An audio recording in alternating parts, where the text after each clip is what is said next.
చెడ్డీలు వేసుకోవాలా వద్దా అని వీళ్ళు డిబేట్లు పెట్టుకుంటూ ఉంటే స్త్రీలను పురుషులను పక్కపక్కన కూర్చొని పెట్టి మనోళ్ళు చదువు చెప్పారు. అది క్రైస్తవ సమాజం. సంఘములో ఎంతమంది మీ పిల్లలకు తెలుసు సార్ ఆర్థర్ కాటన్ గారు ఒక మిషనరీ అని? మనకు ఇప్పుడు ఉద్యోగం అంటే ఏంటంటే మ్యూజిక్ ఉండాలి, డప్పులు బాగా గట్టి కొడితే ఊగిపోవాలి. క్రైస్తవ బాబాల పుణ్యక్షేత్రాలు. ఆయన టచ్ అంటే అవతల నుంచి అట్లా పల్టీ కొడతాడు. ఆయనకి ఎన్ని నదుల అనుసంధానం ఎప్పుడు జరుగుతుందో అప్పుడు దేశం బాగుపడుతుంది. 200 నేను ప్రార్థన చేస్తాను, నాతో దేవుడు ఫోన్లో మాట్లాడాలి, అప్పుడే నేను పరిచర్యకు పోతాను. ఇంకొక బేతేలు విశాఖపట్నం నుంచి వచ్చింది. క్రైస్తవులు కూడా తీర్థయాత్రలకు పోతున్నారు.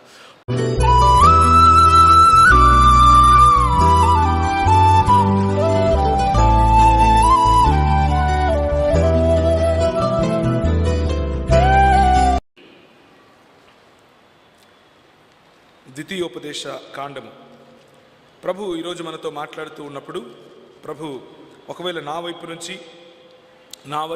నా మాటలతో మీరు ఏకీభవించకపోతే పర్వాలేదు, దానితో ఇబ్బంది ఏమీ లేదు. కానీ ప్రభు వాక్యంలో నుంచి మనం ఏదైనా నేర్చుకుంటున్న సమయంలో ప్రభువు నాతో ఏమైనా మాట్లాడుతున్నాడా అని మన మనస్సులను కొంచెము తెరిచి చూసే అవకాశం, కొంచెం తెరిచి వినే ఒక మంచి ప్రయత్నం చేసే ప్రయత్నం చేద్దాము.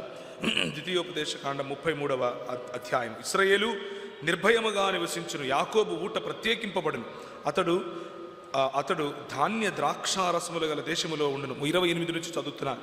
అతడిపై ఆకాశము మంచును కురిపించును. ఇశ్రాయేలు నీ భాగ్యము ఎంత గొప్పది! యెహోవా రక్షించిన నిన్ను పోలిన వాడెవడు?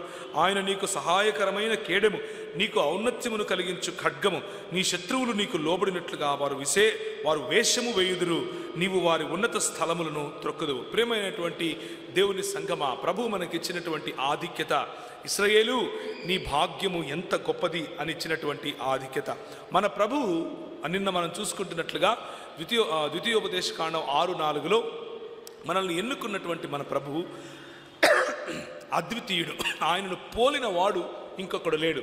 ఆయన ఎన్నుకున్నటువంటి ప్రజలమైన మనము కూడా మనల్ని పోలిన ప్రజ ఇంకొకటి లేదు అన్న విషయాన్ని ఆయనే స్వయంగా చెబుతూ ఉన్నాడు. ఇశ్రాయేలు నీ భాగ్యం ఎంత గొప్పది! నువ్వు సామాన్యుడివి అని నువ్వు అనుకుంటున్నావు, నువ్వు సామాన్యమైన ప్రజవు అని అనుకుంటున్నావేమో. యెహోవా రక్షించిన నిన్ను పోలినవాడు ఇంకెవడు లేడు. ఆయన నీకు సహాయకరమైన కేడెము, నీకు ఔన్నత్యమును కలిగించు ఖడ్గము. నీ శత్రువులు నీకు లోబడినట్లుగా వారు వేషం వేస్తారు. ప్రభువు మనకు పక్షముగా ఉండి పోరాడిన సమయంలో, ప్రభువు మనకు పక్షముగా ఉండి మనకు కావలసిన ప్రతి అవసరతను తీర్చిన సమయంలో, ప్రభువు మనకు పక్షముగా ఉండి మన సమాజానికి ఆయన మకుటమై కేడమై నడిపిస్తున్న సమయంలో సమాజంలో చాలామంది మన శత్రువులు మనల్ని, మన ఎదుగుదలను, మన ప్రోత్సాహాన్ని, మనం ముందుకు వెళుతూ ఉంటే చూడలేనటువంటి కళ్ళు గలవారు దాన్ని చూసి సంకుచిత హృదయంతో, జలసితో, లేకపోతే వారి కడుపు మంటతో వారు కేవలము వేషాలు వేస్తారు. నిన్ను ప్రేమించినట్లు వేషాలు వేస్తారు, నిన్ను గౌరవించినట్లు వేషాలు వేస్తారు, నిన్ను ఆదరించినట్లు, నీతో ఏకీభవించినట్లు వేషాలు వేస్తారు. కానీ ప్రభువు ఇచ్చినటువంటి మాట ఏమిటి అనంటే, నీవు వారి ఉన్నత స్థలములను త్రొక్కుదువు అన్నటువంటి మాట. ఈరోజు సాయంకాలము కొన్ని విషయాలను మనం చూస్తాం. వారి ఉన్నత స్థలములను త్రొక్కే స్థితిలో ఉండాల్సిన మనం, వారి ఉన్నత స్థలములను నీరుగార్చే స్థితిలో ఉండాల్సిన మనం, దేవుడిచ్చినటువంటి బాధ్యతను విస్మరించి ఒకవేళ రివైవల్ అంటే ఉజ్జీవము లేని నిర్జీవ స్థితిలో సంఘముగా ఒకవేళ మనం కట్టబడి ఉంటే, ఈరోజు మనము కొన్ని నిమిషాలు మనల్ని మనం బెరీజు వేసుకోవలసిన సమయం కనుక నేను మీ ముందు కొన్ని విషయాలను పంచుకునే ప్రయత్నం చేస్తాను. ఆమోసు గ్రంథంలో నుంచి మళ్ళీ ఒక్కసారి మనం చదువుకున్నటువంటి వాక్య భాగాన్ని కనుక చూసినట్లయితే, ఆమోసు గ్రంథము 5వ అధ్యాయం, అందులో మనం చదివినటువంటి వాక్య భాగము ఇశ్రాయేలు నీ భాగ్యం ఎంత గొప్పది అని మాట్లాడినటువంటి ప్రభువే ఇశ్రాయేలుతో కొద్దిగా అంత్య భాగంలో, లేకపోతే ద్వితీయోపదేశ కాండం అయిపోయిన తర్వాత ఆమోసు గ్రంథం వచ్చే వరకు వారి పరిస్థితి ఎలా ఉంది అన్నది మీకు చూపించే ప్రయత్నం చేస్తున్నాను. ఎందుకు అనంటే, వెలుగు చూపించకుండా మీకు చీకటి గురించి చెబితే చీకటి అలవాటైపోయింది కాబట్టి చీకటే వెలుగు అని అనుకునే ప్రమాదం ఉంది కదా. కనుక ముందు వెలుగును చూపించాను. మనల్ని ఎన్నుకున్నటువంటి ప్రభువు ఎంత అద్వితీయుడో, మనల్ని ఎన్నుకున్నటువంటి ప్రభువుకు ఉన్నటువంటి ఔన్నత్యం ఎంత గొప్పదో, ఆయన ఎన్నుకున్నటువంటి ప్రజలు కూడా అంతే ఔన్నత్యము గల, అంతే అద్వితీయమైన మనల్ని పోలిన ఇంకొక సమాజము లేని వారముగా మనం ఉన్నాం అన్న విషయాన్ని గుర్తు చేస్తూ, ఇప్పుడు అదే సమాజానికి పట్టిన దుర్గతి ఏమిటి, మనకు నిర్జీవమైనటువంటి పరిస్థితి రావడానికి గల కారణం ఏమిటి అన్న విషయాలు మరి నేను మీకు ప్రస్తావించే ప్రయత్నం చేస్తున్నాను. ఇశ్రాయేలీయులతో యెహోవా సెలవిచ్చినదేమనగా, నన్ను ఆశ్రయించుడి, నన్ను ఆశ్రయించిన ఎడల మీరు బ్రతుకుదురు. బేతేలును ఆశ్రయింపకుడి, గిల్గాలులో ప్రవేశింపకుడి, బెయర్షబాకు వెళ్ళకుడి. గిల్గాలు అవశ్యముగా చెరపట్టబడిపోవును, బేతేలు శూన్యమగును. యెహోవాను ఆశ్రయించుడి, అప్పుడు మీరు బ్రతుకుదురు. Why God is categorically saying, why God is negatively showing up what you believe in, and whereas what the calling for you to believe is. నిన్ను పిలిచినటువంటి ప్రభువు, నీకిచ్చిన పిలుపులో ఔన్నత్యమును చెప్పినటువంటి ప్రభువు, నీకు సమాజముగా ఇచ్చిన ఔన్నత్యమును గుర్తు చేసినటువంటి ప్రభువు, ఇప్పుడు అదే ప్రభువు ఏమంటున్నాడు అనంటే, మీరు ఆశ్రయించేటటువంటివి మిమ్మల్ని నాశనము చేస్తాయి అని చెప్తున్నాడు. మీరు ఏవైతే ఆశ్రయిస్తున్నారో అవి మీకు నాశనమే. ఆ ఆశ్రయపురములు అనుకున్నట్టున్నవి కూడా కాలిపోతాయి, దహించి వేయబడతాయి. ఎందుకు అనంటే, మీరు ఆశ్రయించవలసినది నన్ను ఆశ్రయిస్తే బ్రతుకుతారు, నన్ను ఆశ్రయించకపోతే కాలి చస్తారు అని చెప్తున్నాడు. ఈయన హైదరాబాద్ నుంచి పిలిస్తే కారు వేసుకొని వచ్చి కాలిపోతారు, చచ్చిపోతారు అని చెప్తున్నాడు ఏంటినా అని అంటారా? రివైవల్ అని బోర్డు పెట్టి అన్ని అగ్గి పెట్టుకున్నారు. నేనేం చేయలేదు, పెట్టారా లేదా? మీరేనా అగ్గి మీరేసుకున్నారు, ఇంకా మీరు అగ్గి గురించి మీరు మాట్లాడకపోతే ఎట్లా? అందుకనే మాట్లాడుతున్నా. ఇశ్రాయేలుతో యెహోవా సెలవిచ్చిన మాట ఏమిటి అనంటే, ఈనాటి ఇశ్రాయేలు, ఆయన ఎన్నుకున్నటువంటి ప్రజలు, ఆయన మిమ్మును తాకితే నాకు అనుగుడ్డు తాకినట్లు అని చెప్పినటువంటి ప్రజలు, యెహోవాను హత్తుకొని నాకు జనులవుదురు అని చెప్పినటువంటి జకర్యా గ్రంథములో 2వ అధ్యాయంలో చెప్పినటువంటి ప్రజలు, ఆ ప్రజల ఆలోచన స్థితిగతులు ఎలా ఉన్నాయి అన్న విషయాన్ని మీకు చెప్పి తీరాలి కనుక చెప్పే ప్రయత్నం చేస్తున్నాను. మొట్టమొదటిగా యెహోవా దేవుడు ఏమంటున్నాడు అనంటే, బేతేలును ఆశ్రయించకుడి అని అంటున్నాడు. ఏంటి బేతేలు అనంటే, మరి పాత నిబంధన కాలంలో బేతేలు అన్నది మొట్టమొదటిసారిగా అబ్రహాము వచ్చి ప్రార్థించినటువంటి, లేకపోతే అబ్రహాము వచ్చి ఇది దేవుని మందిరము అని పిలిచినటువంటి స్థలము. దాని తరువాత అబ్రహాము కుమారుడైనటువంటి, లేకపోతే ఆయన మనవడైనటువంటి యాకోబు పడుకొని నిద్రపోవచ్చుండగా మన ప్రభు అయినటువంటి యేసు క్రీస్తు యెహోవా వలె, యెహోవాను నేనే యెహోవాను అనుకుంటూ ఆయనకు దర్శనమిచ్చినటువంటి స్థలం. ఇది నిజముగా దేవుని మందిరము, ఇది పరిశుద్ధ స్థలము అని ఆలోచించి తన క్రింద పెట్టుకున్నటువంటి రాయిని తీసి దానిపైన ఆముదము లేకపోతే నూనె పోసి ఇది బేతేల్, ఎల్ బేతేల్ అని పేరు పెట్టాడు. ది హౌస్ ఆఫ్ గాడ్ అని పేరు పెట్టాడు. ఆ ప్రాంతాన్ని మెల్లిమెల్లిగా దేవుని స్థలముగా ప్రజలు మార్చారు. ఆ ప్రాంతానికి మెల్లిమెల్లిగా టెంకాయలు, పూలదండలు, ప్రదక్షిణాలు, దాని చుట్టూ తిరగడాలు, కిందపడి దొల్లడాలు మొదలైపోయాయి. ప్రదేశానికి ఇచ్చినటువంటి ప్రాముఖ్యతను ప్రభు అంటున్నాడు, I despise it, I hate if you replace me with a place. If you replace me, నాకు ప్రత్యామ్నాయంగా నువ్వు ఒక ప్రదేశాన్ని ఎన్నుకుంటే, అది నా మందిరము అని నేను ఒప్పుకున్నా సరే, దాన్ని మీరు ఒప్పుకుంటే, దాన్ని మీరు ఆశ్రయిస్తే చస్తారు అని చెప్తున్నాడు. మీ ఊర్లో మరి ఎన్ని ఇలాంటి బేతేళ్ళు ఉన్నాయో నాకు తెలియదు, కానీ ప్రపంచవ్యాప్తంగా ఉన్న బేతేళ్ళు మాత్రం చాలా ఉన్నాయి. మా అమ్మకు ఒక బేతేలు ఉంది. ఆమె అంటే ఇప్పుడు కాదు, ఒకానొక సమయంలో, నేను ఇప్పటి వరకు నీకు చెప్పినటువంటి మాటలు ఆదికాండము 12వ అధ్యాయము 8వ వచనంలో మీరు చూడవచ్చు బేతేలు గురించినటువంటి వివరణ. అలాగే ఆదికాండము 13వ అధ్యాయము 3 నుంచి 4 వరకు చూడొచ్చు.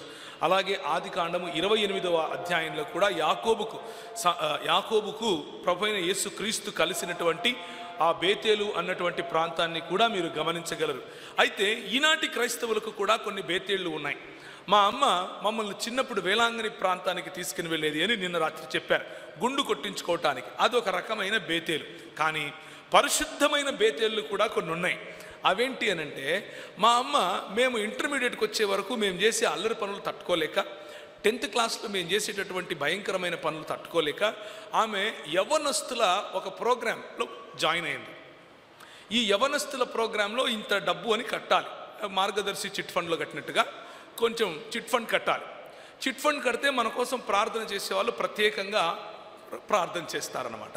మనకు బర్త్డే వచ్చినప్పుడు ఫోన్ చేసి హ్యాపీ బర్త్డే చెప్తారు. ఇది ఆ ప్రోగ్రాంకి ఉన్నటువంటి మెయిన్ కారణం, లేకపోతే మెయిన్ ఉద్దేశ్యం అనమాట. మా అమ్మ ఏం చేసేది అని అంటే, ఒకానొకసారి ఉదయాన్నే లేచిన తర్వాత మా అమ్మంది, ఒరేయ్ లేరా మనం పోతున్నామంది. ఎక్కడికి మా అని అడిగాను.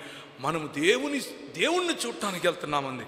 నాకు అర్థం కాలేదు, మనకు అంత మతం గురించి పెద్దగా తెలియదు కదా. నేను ముందే చెప్పాను మీకు, ఈరోజు ఉదయం కూడా చెప్పాను కదా. అబ్బా ఎక్కడికో వెళ్తున్నామేమో అనుకున్నాను.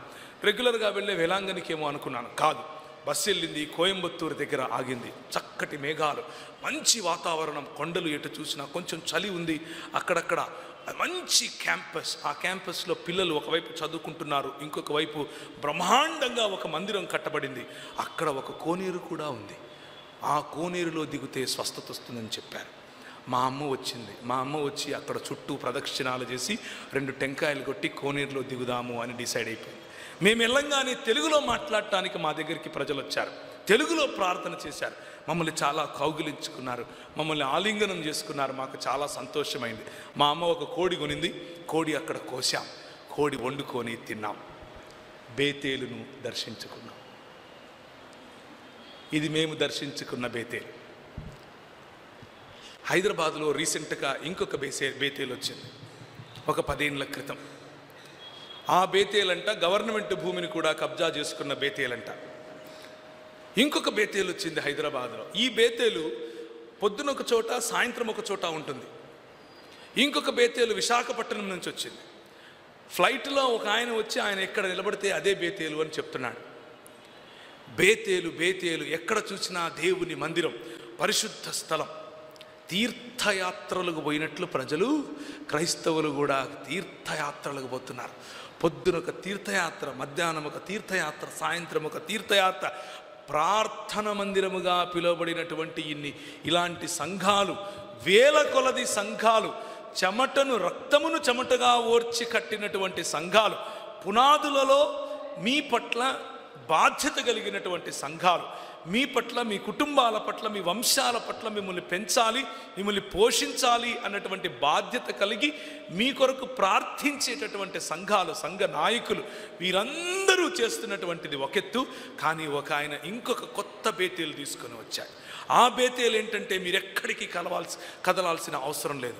కర్నూలు పట్టణంలో దగ్గరికి వెళ్తే ఒక పెద్ద సినిమా ఉంటుంది. పొద్దున్నే మీరు సినిమాలోకి వెళ్ళంగానే బేతేలు కనిపిస్తుంది. ఆ సినిమాలో యాక్టరు, హీరోయిన్ అంతా ఒకరే. మీరు చేయాల్సిందల్లా ఏం లేదు, స్వామి నా పాపాలు ఒప్పుకుంటున్నానని ప్రదక్షిణాలు చేసి చెంపలేసుకుని ఇంటికి వెళ్ళిపోవడమే. బేతేలును ఆశ్రయించకుడి చస్తారు. నేను చెప్పట్లేదు, స్వయంగా బేతేలు ప్రభు అయినటువంటి యెహోవా చెబుతున్నాడు. ఇశ్రాయేలీయులతో యెహోవా సెలవిచ్చున్నదేమనగా, నన్ను ఆశ్రయించండి, నా మందిరము అని చెప్పుకొని కట్టే ప్రదేశాలలో పరిశుద్ధత లేదు. ప్రదేశాలకు నేను కట్టుబడి ఉండేవాడిని కాను. మానవుడు నిర్మించినటువంటి ప్రదేశాలలో, మానవుడు నిర్మించినటువంటి మందిరాలలో, మానవుడు నిర్మించినటువంటి ఆలయాలలో నేను ఉంటాను అని మీరు అనుకుంటే, మీరు ఇంకా ఇశ్రాయేలు నీ భాగ్యం ఎంత గొప్పది అనే స్థాయికి రాలేదు బహుశా అని ప్రభు మనకు గుర్తు చేస్తున్నాడు. మొట్టమొదటిది బేతేలును ఆశ్రయించకుడు.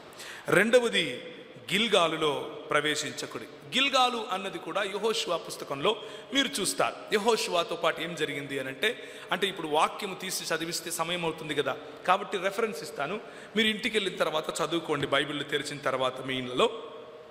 ఈ గిల్గాలు అన్నది ఏం జరిగింది అని అంటే, మరి యెహోషువ వస్తున్నాడు. 4వ అధ్యాయంలో 19 నుంచి తర్వాత 5వ అధ్యాయంలో 12 వరకు ఈ తంతు అంతా జరిగింది. యెహోషువ ఎదుట ఒక నది నడుస్తూ ఉంది, యోర్దాను నది. అది భయంకరమైనటువంటి నది, లేకపోతే లోతైనటువంటి నది. ప్రవాహము బాగా ఎత్తుగా ఉంది. ఈ యోర్దానును దాటాలి. యోర్దానును దాటకపోతే వీరు కనానులో ప్రవేశించలేరు. అటువంటి పరిస్థితిలో నాయకుడైనటువంటి, లేకపోతే అప్పుడప్పుడే నాయకత్వమును తీసుకున్నటువంటి యెహోషువ మోషేను పోలి నడవాలి అని ప్రభు ఇచ్చినటువంటి పిలుపును పూని ఆయన నిబంధన మందసాన్ని ఆయన చేతపుచ్చుకొని ఒక బూరల ధ్వనులను తీసుకుని ముందు నడుచుకుంటూ వెళ్ళి, మరి మీ మోకాలు నీటి వరకు, మోకాలి అంచుల వరకు రాక మునుపే మీ మీ గాయకులు, అలాగే యాజకులు, అలాగే లేవీయులు మొదలైన వారు ముందు నడుస్తూ ఉంటే పారేటటువంటి ఈ నది ఆగిపోతుంది అని చెప్పాడు. అయితే కానీ నది పారిపోతుంది సరే, నది ఆగిపోతుంది సరే, ఆ తర్వాత మనం దాటిన తర్వాత ఏం చేయాలి అన్నటువంటి ఆలోచనలో వీళ్ళు పడ్డారు. అయితే యెహోషువ ఒక మాట చెప్పాడు. ఆ మాట చదువుదామా? యెహోషువ గ్రంథము 4వ అధ్యాయం. యెహోషువ గ్రంథము 4వ అధ్యాయం.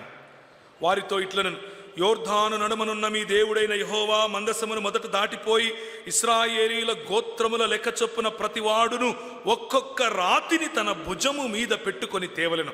ఇక మీదట మీ కుమారులు ఈ రాళ్ళెందుకని అడిగినప్పుడు మీరు యెహోవా మందసము ఎదుట యోర్ధాను నీళ్లు ఏకరాశిగా ఆపబడెను, అది యోర్ధానును దాటుచుండగా యోర్ధాను నీళ్లు ఆపబడెను గనుక ఈ రాళ్ళు చిలకాలము వరకు ఇశ్రాయేలీయులకు జ్ఞాపకార్థముగా ఉండునని వారితో చెప్పవలెను.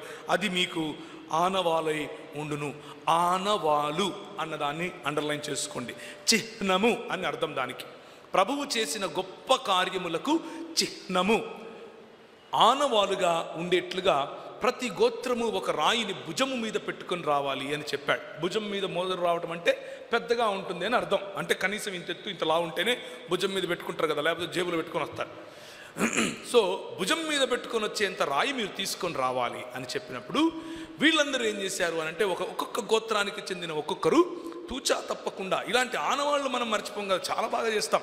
అంటే మనం ఏదైనా చెయ్యాలి అని మతం చెబితే అబ్బా మనల్ని మించినోడే ఉండడు, చాలా బాగా చేస్తాం తూచా తప్పకుండా.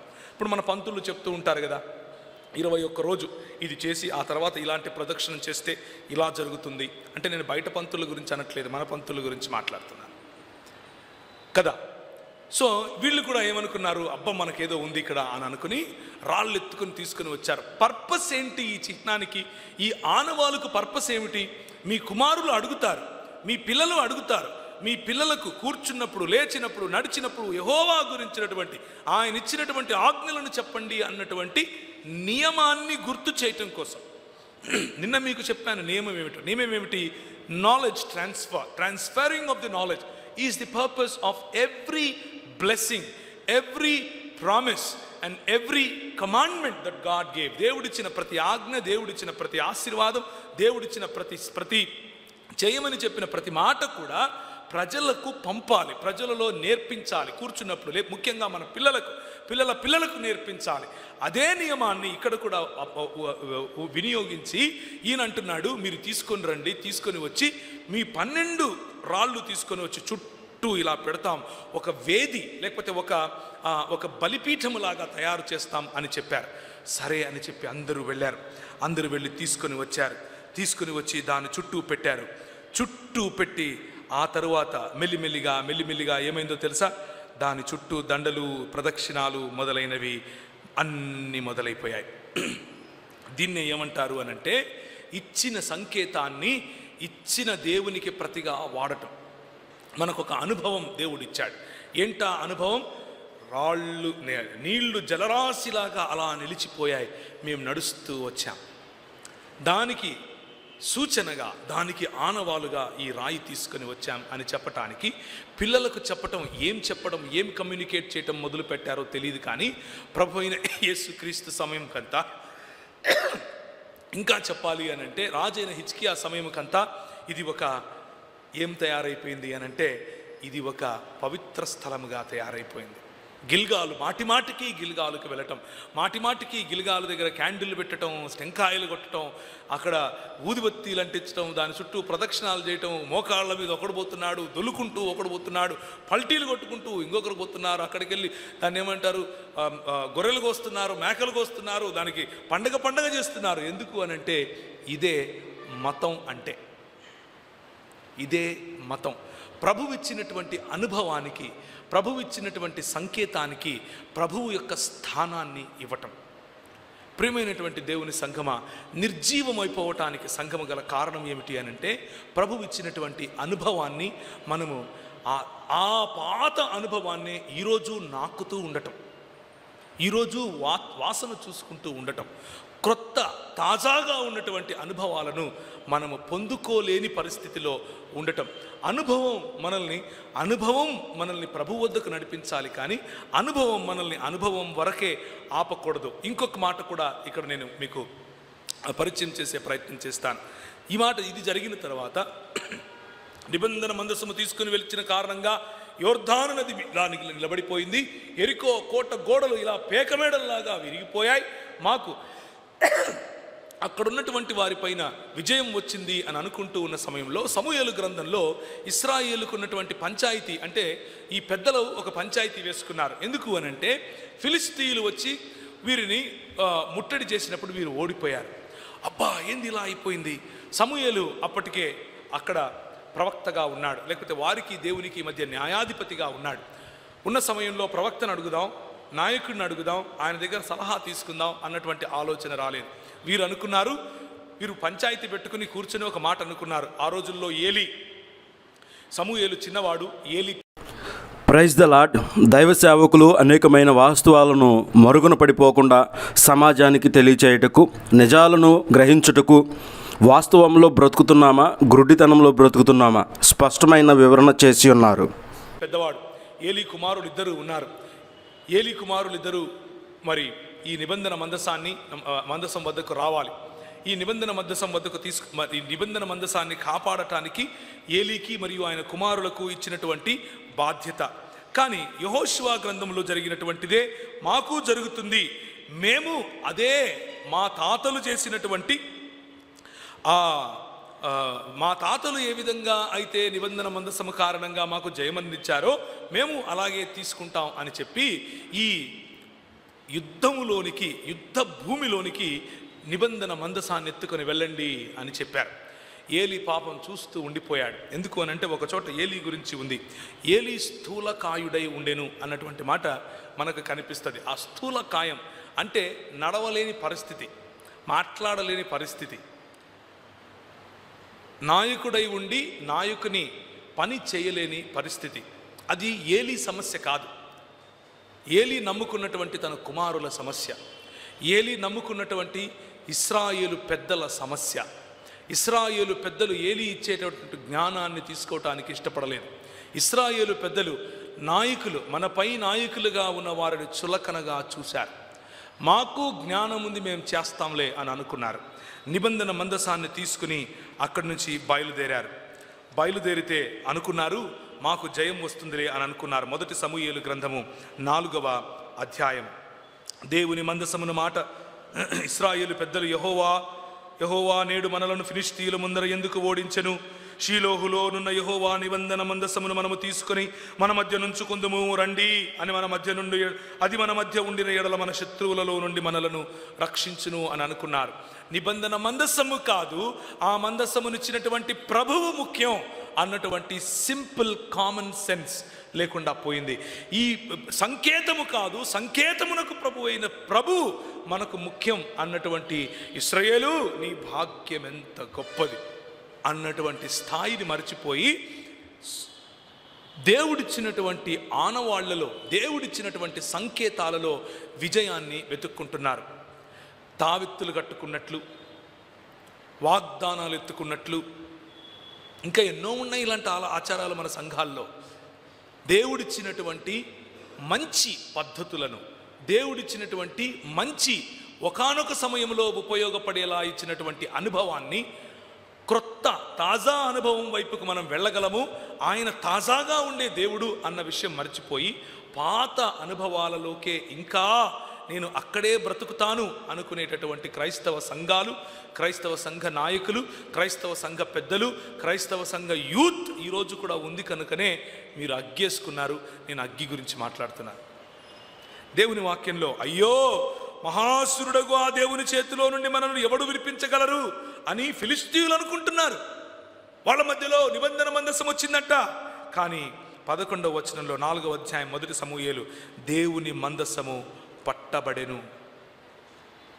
People of God lost even that small hope. గిల్గాలును ఆశ్రయించకుడి. గిల్గాలును ఆశ్రయిస్తే చస్తారు.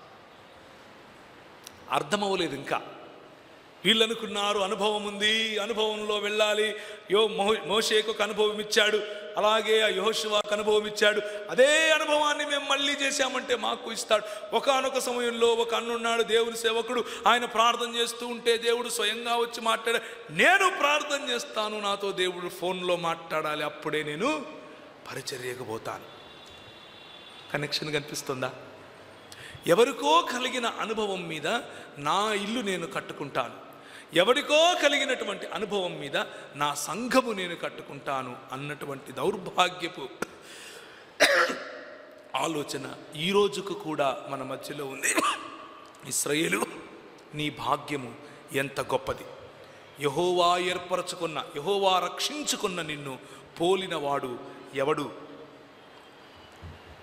కానీ ఏలీ 90 ఏండ్ల వాడై ఉండెను.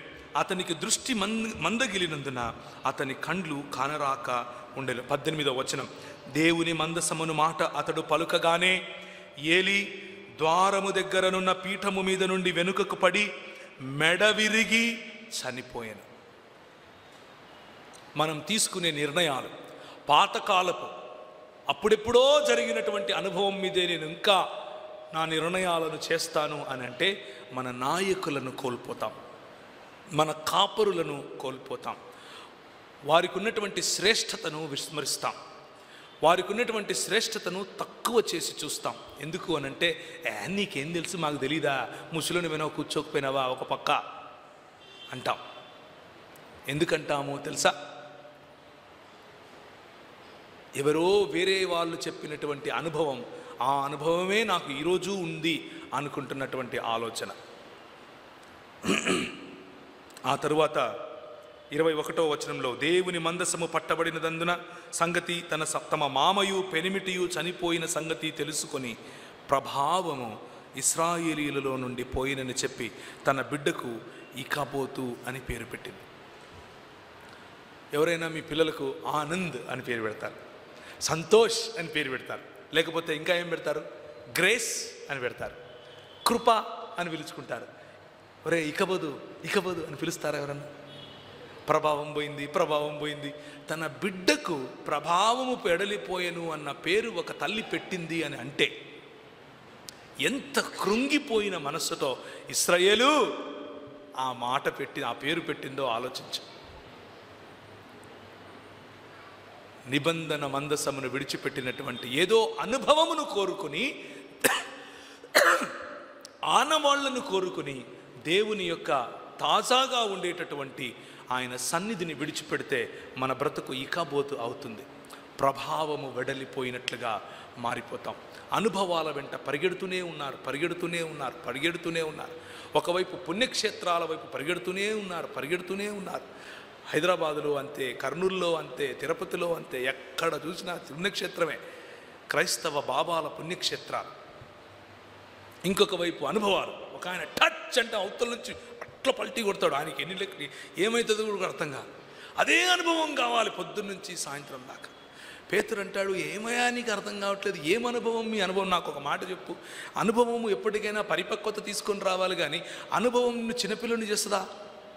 అనుభవం అంటున్నావు. అనుభవం ఎప్పటికైనా పరిపక్వత, అనుభవం నిన్ను పెద్ద చేయాలి, అనుభవం నిన్ను ప్రౌఢ దశలోనికి తీసుకుని వెళ్ళాలి, అనుభవం నిన్ను దేవుని వైపుకు నడిపింపేలా చేయాలి, అనుభవం నిన్ను వాక్యం వైపుకు నడిపింప చేయాలి.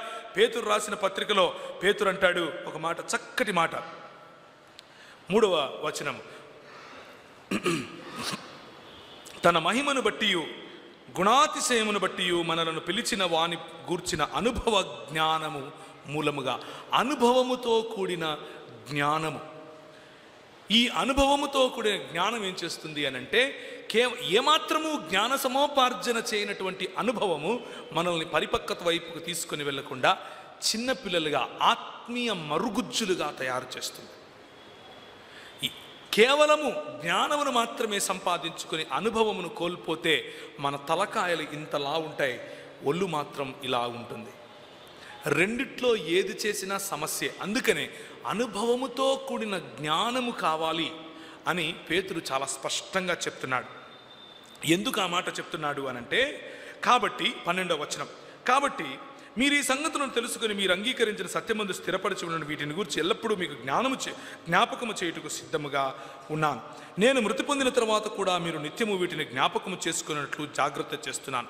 ఎందుకు జాగ్రత్త చేస్తున్నాను మీరు అనుభవ జ్ఞానం గురించి అంటే, పేతురు అంటున్నాడు 16వ వచనం, ఏలయనగా చమత్కారముగా కల్పించిన కథలను అనుసరించి మన ప్రభు అయిన యేసుక్రీస్తు యొక్క శక్తిని, ఆయన రాకడను మేము మీకు తెలుపలేదు కానీ ఆయన మహత్యమును మేము కనులారా చూచిన వారమై తెలిపితే. ఎప్పుడు చూశాడు ఈయన కనులారా?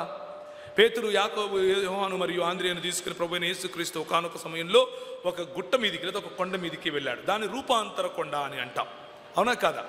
ఆ కొండను గురించి ఈయన నా ప్రియ కుమారుడు, ఈయన యందు నేను ఆనందించుచున్నాను అను శబ్దమును మహాదివ్య పర్వతము నుండి ఆయన యుద్ధకు వచ్చినప్పుడు, మహాదివ్య మహిమ నుండి ఆయన యుద్ధకు వచ్చినప్పుడు తండ్రి అయిన దేవుని వలన ఘనతయు మహిమయు ఆయన పొందగా మేము చూశాం. ఆయన రూపాంతరము చెందాడు. అందులో ఒక మాట ఉంటుంది, లోకమందు ఏ చాకలియు అంత చలవగా చేయలేడు అన్నటువంటి మాట మార్కు సువార్తలో ఉంటుంది. ప్రభు అయిన యేసు అంత తేజోమయుడైపోయాడు. ఆయన దగ్గరికి ఏలియా మరియు మోషే వచ్చారు, వాళ్ళతో మాట్లాడుతున్నాడు. వాళ్ళతో చూసి మాట్లాడుతూ ఉంటే ఈయన చూశాడు, అయ్యా ఇది బాగుంది, అబ్బా ఈ అనుభవం ఎంత బాగుంది, అంతా మహిమే తెల్లగుంది. నేను ఆయన స్వరం కూడా విన్నాను, కళ్ళారా చూశాను, ఈడ పర్ణశాలలు కట్టించేస్తానన్నాను, ఇక్కడే ఉండిపోదామన్నాను. ఈ అద్భుతమైనటువంటి అనుభవం భలే ఉంది అన్నాడు. కానీ అదే పేతురు ఏమంటున్నాడో తెలుసా? మేము ఆ పరిశుద్ధ పర్వతము మీద ఆయనతో కూడా ఉండిన వారమై ఆ శబ్దము ఆకాశము నుండి రాగా వింటిమి. మరియు 19వ వచనం, ఇంతకంటే స్థిరమైన ప్రవచన వాక్యము మనకున్నది. తెల్లవారి వేకువ చుక్క మీ హృదయములో ఉదయించు వరకు ఆ వాక్యము చీకటి గల చోటును వెలిగించు దీపమైనట్లుగా ఉన్నది. నీ చేతలో ఉన్నటువంటి ఈ 66 పుస్తకాలు ఉన్నటువంటి బైబిల్ గ్రంథము ఈ ప్రవచన వాక్యమును మించినటువంటి, ఈ ప్రవచన వాక్యము తోలివేయలేని చీకటి ఏది లేదు అని తెలుసుకున్నప్పటికీ, ఈ ప్రవచన వాక్యములో దేవుణ్ణి అనుభవించటం, ఆ మధురానుభూతి, ఆయనను సేవించుకోవటంలో ఉన్న అనుభూతిని మర్చిపోయి మనం ఏం కోరుకుంటున్నాం ఇప్పుడు? నువ్వు టచ్ చేస్తే ఇలా అయిపోయింది, నువ్వు ఉంటే చాలు, నువ్వు కౌగిలించుకుంటే చాలు. మన పాటలు కూడా అలాగే ఉన్నాయి ఈరోజు కదా. మన పాటలన్నీ నువ్వు టచ్ చేస్తే చాలయ్యా, నువ్వు ఉంటే చాలయ్యా, నువ్వు తీసుకపోతే చాలు, నేను పల్టీలు కొడతాను, నా ఒళ్ళు గగురుపాటు వస్తుంది, నా వెంట్రుకలు నిక్కపొడుచుకుంటున్నాయి, ఇలాంటి పాటలే ఉంటున్నాయి ఈరోజు. అంటే ఆ పాటలో తప్పు ఉందని నేను అనట్లేదు. నేను అనేది ఏంటంటే అనుభవం అనుభవం అనుభవం వైపుకు మనం పరిగెడుతున్నాం. కానీ అనుభవం కేవలం ఆనవాలు ప్రియులారా. అనుభవం ఎలాంటిది అంటే, మనం ఇక్కడ నుంచి హైదరాబాద్ వెళ్తున్నాం అనుకోండి, హైవే ఎక్కంగానే పైన ఒక మాట రాసి ఉంటుంది. ఏమని రాసి ఉంటుంది? హైదరాబాద్ అని 220 కిలోమీటర్లు అని రాసి ఉంటుంది. అదేంటది? సంకేతం, ఆనవాళ్ళు. మనం కరెక్ట్ డైరెక్షన్లో వెళ్తున్నాం అన్న సంకేతం. నేను కారు ఆపేసి ఆ బోర్డు పట్టుకొని హైదరాబాద్లో ఉన్నాను అంటే పోతానా హైదరాబాద్కు? అదే పరిస్థితి. అనుభవాలు నిన్ను ముందడుగు వేయకుండా ఆపేందుకు, అంటే దేవుడిచ్చినటువంటి ఆనవాలను, దేవుడిచ్చినటువంటి ఆనవాలను మనము దేవునికి ప్రత్యామ్నాయంగా చేసుకుంటే, ఇదే నాకు కావాలి అని ఆలోచిస్తే, దేవుడిచ్చే ఆశీర్వాదాలను మనం ఆయనకు ప్రత్యామ్నాయం చేసుకుంటే మన బ్రతుకు ఇంతే. గిల్గాలులో ప్రవేశింపకుడి, చస్తారు. ప్రియమైనటువంటి దేవుని సంఘమా, ఆమోసు గ్రంథము 5వ అధ్యాయము ఇంకొక మాట మనం చూద్దాం. బేతేలును ఆశ్రయింపకుడి, గిల్గాలులో ప్రవేశింపకుడి, నన్ను ఆశ్రయించుడి. నన్ను ఆశ్రయిస్తే మీరు బ్రతుకుతారు. నన్ను ఆశ్రయిస్తే మాత్రమే మీరు బ్రతుకుతారు. బెయర్షబాకు వెళ్ళకుడి. ఈ బెయర్షబాలో ఏం జరిగింది మీకు అంటే తెలిసిన విఘ్నులే అందరూ ఉన్నారు కనుక మళ్ళీ ఆది కాండంలోనికి నేను వెళ్ళట్లేదు. బెయర్షబాలో ఏం జరిగింది అని అంటే, ఇస్సాకు గుంతలు తవ్వుతున్నాడు, బావులు తవ్విన చోటల్లా అక్కడున్న వాళ్ళు వచ్చి ఇది మాది అంటున్నారు. ఇస్సాకు వాళ్ళకిచ్చి వెళ్ళిపోతున్నాడు. ఈయన ఎక్కడ తవ్వినా నీళ్లు పడుతున్నాయి అన్నది అర్థమైపోయి బెయర్షెబా అన్న ప్రాంతానికి వచ్చిన తర్వాత చుట్టుపక్కల ఉన్న వాళ్ళు ఆయన దగ్గరికి వచ్చి ఒక సంధి చేసుకున్నారు. ఏంటా సంధి అని అంటే, నేను మీ జోలికి రాను, నువ్వు నా జోలికి రావద్దు, నీ పరిధుల్లో నువ్వుండు, నా పరిధుల్లో నేను ఉంటాను. ఈ బావులు నీవి, ఇక నీ బావులు మేము కొల్లగొట్టము, నీ బావుల్లో నుంచి, అంతేగాని నీ పక్కన దేవుడు ఉన్నాడని మాకు అర్థమైపోయింది, నీతో పెట్టుకుంటే మేము దుంపనాశనం అవుతామని కూడా అర్థమైంది, మీ జోలికి రాము అని అన్నారు. ఇది ఏంటి అనంటే లోకముతో సంఘము చేసుకునే ఒడంబడిక. క్రైస్తవ సంఘాలు ఎంతమంది నిహుష్టాన్లు మనకు లేరు. ఇప్పుడు ఒక ఆయన బూట్లు వేసుకొని వచ్చి ఇట్లా ఇడిచిపెట్టి పెడితే ఆయన వాక్యం చెప్పి వచ్చినాక ఆ బూట్లు ఇట్లా తిరిగి ఉండాలా ఆయన వేసుకొని పోవడానికి. ఒక ఆయన కోట్ ఇప్పి ఇట్లా వేస్తే పట్టుకోవడానికి ముగ్గురు ఉండాలా. నిహుష్టాన్లను తయారు చేసుకుంటున్నాం మనం. హిజ్కియాలను ప్రభువు లేపుతాడు, నిహుష్టాన్లను చిన్నాభిన్నం చేస్తాడు. కానీ మన పరిస్థితి ఏంటి అన్నదే ప్రశ్న. మనం చేయవలసిందేమిటి? హెబ్రీయులకు రాసిన పత్రిక ముగిస్తాను. హెబ్రీయులకు రాసిన పత్రిక 13వ అధ్యాయం. హెబ్రీయులకు రాసిన పత్రిక 13వ అధ్యాయం 7వ వచనము.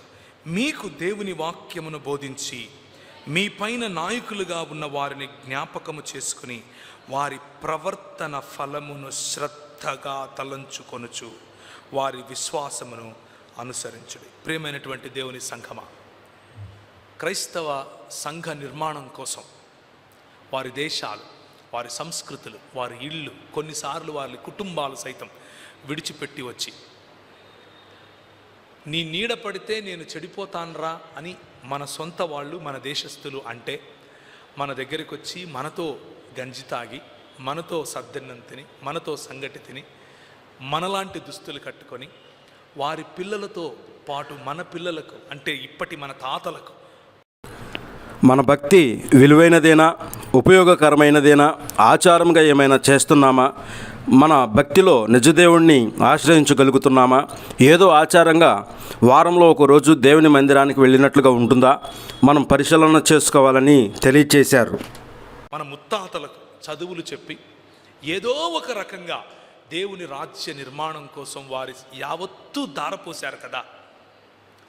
మనకు ముందు నడిచి మనకు వాక్యోపదేశం చేసిన వారు, మన నాయకులు, వారు నిర్మించినటువంటి సంఘాలు, వారు నిర్మించినటువంటి క్రైస్తవ సంఘాలు, అది బ్యాప్టిస్ట్ మూవ్మెంట్ కావచ్చు, అది లండన్ మిషన్ మూవ్మెంట్ కావచ్చు, అది ఎస్పీసీకే కావచ్చు, అది ఎస్పీజీ కావచ్చు, అది మెథడిస్ట్ కావచ్చు, ఏదైనా కావచ్చు, ఇండిపెండెంట్ సంఘాలలో, ఇటువంటి సంఘాలలో, బ్యాప్టిస్ట్ మూలాలు ఉన్నటువంటి సంఘాలలో, ఆ డిఎన్ఏ ఉన్నటువంటి సంఘాలలో, ఇంత చారిత్రాత్మకమైనటువంటి సంఘాలలో నేర్పుతూ ఉన్న వాక్యములో ఉన్న మాధుర్యాన్ని విడిచిపెట్టి మన పెద్దలు, మన ముందు నడిచినటువంటి మన నాయకులు మన కోసం ప్రార్థించి మనల్ని నిర్మించాలని వారి జీవితాలను ధారపోసినటువంటి ఆ నాయకులను విస్మరించి, ఆ నాయకత్వాన్ని హేళన చేసి, మనము పారా చర్చెస్గా, ఈ చర్చ్గా, ఆ చర్చ్గా సొంత గుంపులు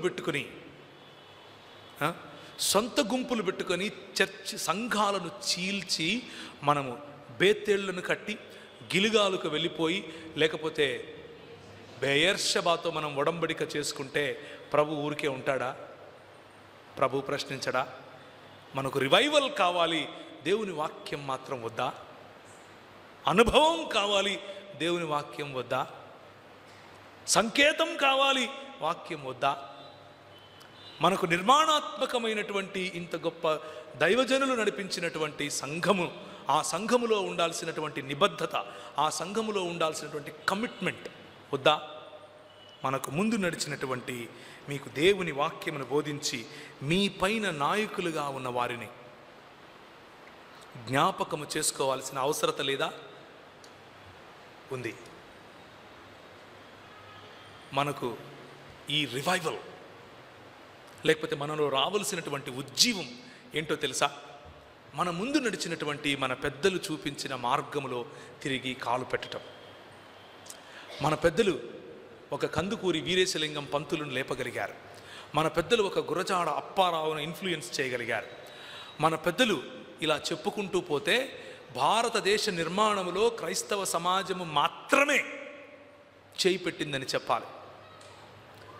మిగిలిన వారందరూ వారి కుల సంఘాలు కడుతూ ఉంటే, క్రైస్తవ సమాజం కులం అన్న తేడా లేకుండా, మతం అన్న తేడా లేకుండా, లింగభేదం లేకుండా, ప్రాంత భేదం లేకుండా అందరికీ సామ్యవాదాన్ని, సమానత్వాన్ని నేర్పించగలిగింది. ఈరోజు మనం ఎక్కడున్నాం? కులం వారిగా డినామినేషన్లు విభజించుకొని కూర్చున్నాం. Shame on us. ఈరోజు మనం ఏం చేస్తున్నాం? మన పెద్దలు మనకు పై వస్త్రం కప్పారు. మన పెద్దలు ఒక రోజు నువ్వు తప్పకుండా పని మానాలి అని నేర్పారు. మన పెద్దలు ప్రభువుకు ఇవ్వటం నేర్పారు. మన పెద్దలు దేవుని రాజ్య నిర్మాణం నేర్పారు. మన పెద్దలు నదుల అనుసంధానం నేర్పారు. మొన్నటికి మొన్న రెండు వారాల క్రితం వెంకయ్య నాయుడు గారు, అంటే మన ఉపరాష్ట్రపతి ఇచ్చినటువంటి స్టేట్మెంట్ రాజమండ్రిలో నుండి, నదుల అనుసంధానం ఎప్పుడు జరుగుతుందో అప్పుడు దేశం బాగుపడుతుంది. 200 సంవత్సరాల క్రితమే ఆర్థర్ కాటన్ గారు ఆ దర్శనం చూశారు అంటూ ఒక సామాన్యమైనటువంటి, లేకపోతే ఒక దేశ నాయకుడుగా ఉన్నటువంటి హైందవుడు గుర్తించగలిగాడు. సంఘములో ఎంతమంది మీ పిల్లలకు తెలుసు సార్ ఆర్థర్ కాటన్ గారు ఒక మిషనరీ అని?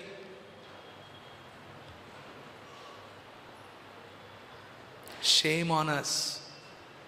ఆ ఆర్థర్ కాటన్ గారు చేసినటువంటి పని దేశ నిర్మాణం. మన పెద్దలు చేసినటువంటి పని దేశ నిర్మాణం. సిపి బ్రౌన్ గారు చేసినటువంటి పని, కడపలో ఆయన పేరు మీద కట్టినటువంటి గ్రంథాలయం దేశ నిర్మాణం. చెడ్డీలు వేసుకోవాలా వద్దా అని వీళ్ళు డిబేట్లు పెట్టుకుంటూ ఉంటే స్త్రీలను పురుషులను పక్కపక్కన కూర్చొని పెట్టి మనోళ్ళు చదువు చెప్పారు. అది క్రైస్తవ సమాజం, అది ఉజ్జీవం. మనకు ఇప్పుడు ఉజ్జీవం అంటే ఏంటంటే మ్యూజిక్ ఉండాలి, డప్పులు బాగా గట్టి కొడితే ఊగిపోవాలి, ఇంటికి పోతే ఉజ్జీవం. అది అరగంట ఉంటుంది. అది ఎలాంటిదంటే ఒక బస్సు వెళ్ళిపోయిన తర్వాత వెనకాల దుమ్ము వస్తుందే అలాంటిది. ఒక 5-10 నిమిషాలు, అర్ధ గంటకి ఏమవుతుంది? మళ్ళీ అంతా చల్లబడుతుంది. అది కానీ మన పెద్దలు మన ముందు నడిచి మనకు వాక్యోపదేశం చేసి ఇలాంటి సంఘాల నిర్మాణం చేసినటువంటి మన పెద్దలు బస్సు వెళ్ళిపోతే వచ్చిన దుమ్ము లాంటి వ్యాపారముతో కూడినటువంటి పరిచర్యలు చేయలేదు. ధారపోశారు, మనలను నిర్మించారు, సమాజముగా నిర్మించారు. మనకి ఈరోజు ఒక ఐడెంటిటీ ఉంది. ఎందుకు? Only because of our forefathers. మనకు ముందు నడిచినటువంటి మన పెద్దలు నేర్పిన వాక్యం, మన పెద్దలు చూపిన సేవాభావముతో కూడిన పరిచర్య. దైవజనుడా మర్చిపోకు. టచ్చులు వస్తాయి పోతాయి, డుబ్కీలు వస్తాయి పోతాయి, సంస్థలు వస్తాయి పోతాయి, క్యాంపులు వస్తాయి పోతాయి. సంఘము ఎప్పుడూ నిలబడి ఉంటుంది. సంఘము చిరస్థాయిగా ఉంటుంది. సంఘములకు లేని నిబద్ధత, సంఘము పట్ల నీకు లేని ఆ కమిట్మెంట్ వేరే ఎక్కడ పెట్టినా శుద్ధ వేస్ట్. బూడిదలో పోసిన పన్నీరు, అడవి కాచిన వెన్నెల, ఎందుకు పనికిరాదు.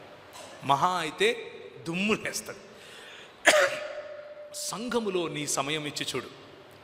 సంఘమును నడిపించటానికి నీ సమయం ఇచ్చి చూడు. సంఘమునకు డైరెక్షన్ ఇవ్వటానికి నీ సమయం ఇచ్చి చూడు. సంఘములో ఉన్న యువతులను నిర్మించటానికి నీ సమయం ఇచ్చి చూడు. సంఘములో 200 సంవత్సరాల క్రితం ఇలాంటి పుల్పిట్స్ మీద నిలబడి ఎంతోమంది మాతృమూర్తులు నిలబడి మాట్లాడారు.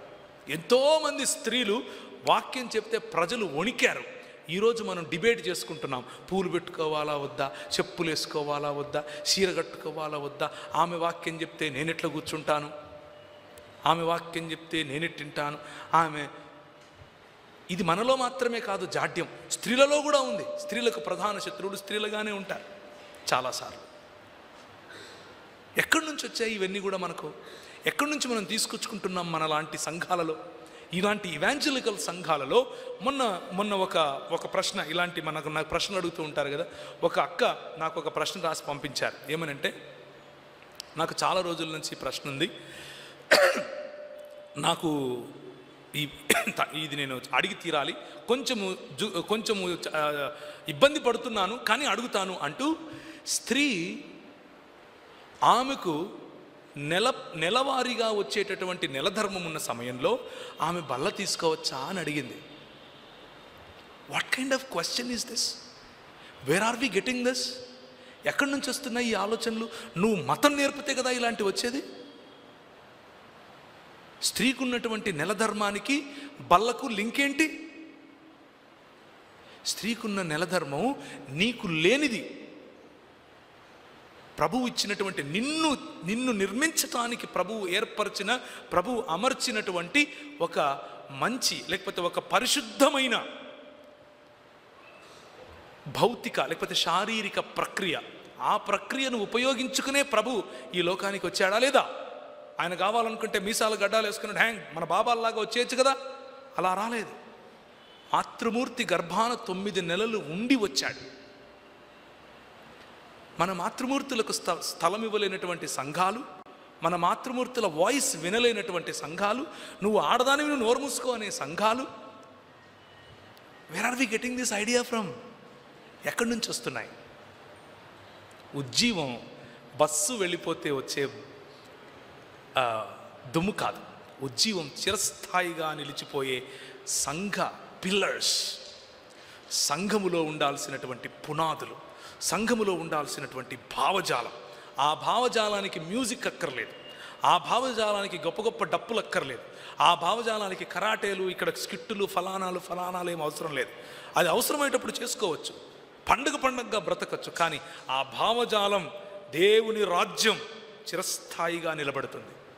నువ్వు ఉన్నా లేకపోయినా నిలబడుతుంది. ప్రశ్న ఏమిటి అని అంటే, నువ్వు నీ భావజాలంలో గిల్గాలుకు, బేతేలుకు, అలాగే దాన్ని ఏమంటారు బెయేర్షెబాకు ఇచ్చేటటువంటి ప్రాతినిధ్యం, బెయేర్షెబాకు ఇచ్చేటటువంటి ప్రాధాన్యత దేవుని రాజ్యానికి ఇస్తున్నావా?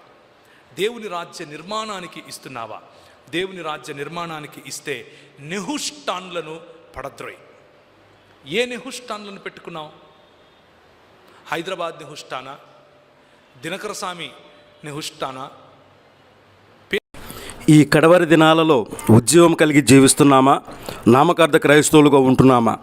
ఏర్పరచబడిన వారి సైతం మోసపరచడానికి అనేకులు గొర్రె చర్మం కప్పుకొని తోడేల రూపంలో సమాజంలోకి చొరబడతారని, నేటి క్రైస్తవులు తీర్థయాత్రలు చేసేవారిగా అయ్యారని, విలువైన సమయం, తిరిగిరాని సమయాన్ని వృధా చేయవద్దని దైవ సేవకులు తెలియపరిచారు.